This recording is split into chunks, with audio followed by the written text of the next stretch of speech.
I'm Colleen McCaffrey, and I'm at Northwind Art Center.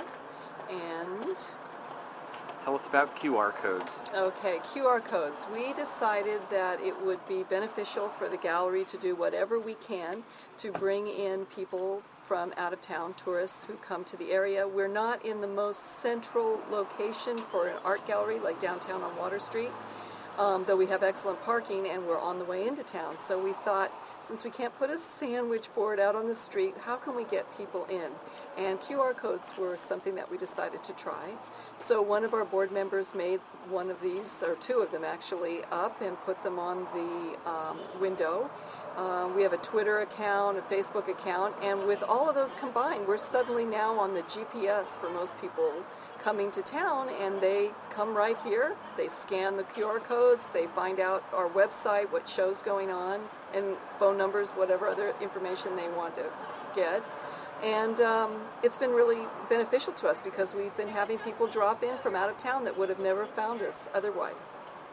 But that's basically on GPS. It's on GPS, and also when they get here, maybe the building doesn't live up to their expectations, but so they can scan with their smartphones before they come in. And or if we're closed, maybe we're going to open within an hour, they can find out our hours and all of that good information too. So I think that seems to be more beneficial than the way we've done it in the past. Are you putting them on any of your material, any of your printed material, like your brochures, your business cards? Are you putting them next to any of the paintings in the galleries? We have not put them on anything. This is so new for us. This is actually new since June. So our next brochure will be coming out shortly, and I'm hoping that we'll have the little one on the brochure. That will be beneficial. But what we are happening is one of our board members, who's also a well-known artist here in town, Don Tiller, has been putting them on his artwork, and this is a new thing for him. Instead of just doing a label with the price and all that sort of information, he's doing a little QR code label, and then what he's going to do with that is it's going to interface with a YouTube video of him doing some of the processes that he does with the painting, kind of an explanation of how the paintings are done.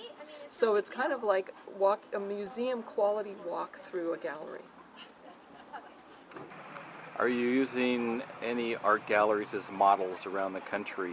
Are you following the leader, basically, or are you making this all up as you go?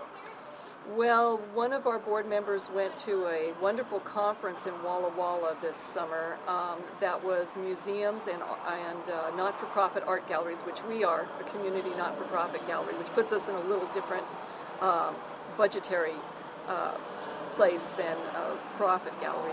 And she went to that conference, and this is where this came from, to be honest with you. A lot of the information she got from museums, a lot of museums are using smartphones now instead of the audio devices, so that you go through and you dial the number that they have posted, and then you can put in, I'm at painting number 6 on the cell phone, and it gives you information.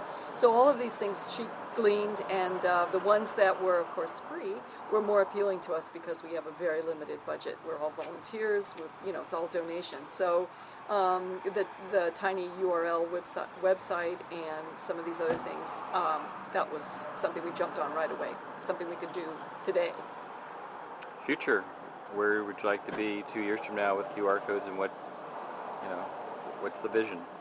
The vision is we're trying to get grants to get some technology for the gallery. It's great to have these exhibits and these shows, but what's even better is to have information about what people are seeing. Tonight is great, the artists are here, but that's not every time people walk into a gallery. For example, if we have a plein air show and people come in and they go, what is plein air? It would be wonderful to have a computer system or a smartphone system where people can access that information, link to it, and it will, even abstract expressionism, they can link to that, get an explanation of it, see who the artists are, link to the artist bios, get all of that information without, because people don't like to ask. So as a community arts center, we're always looking for input from people on how we can make this better, because our mission is to support artists in the community. Thanks.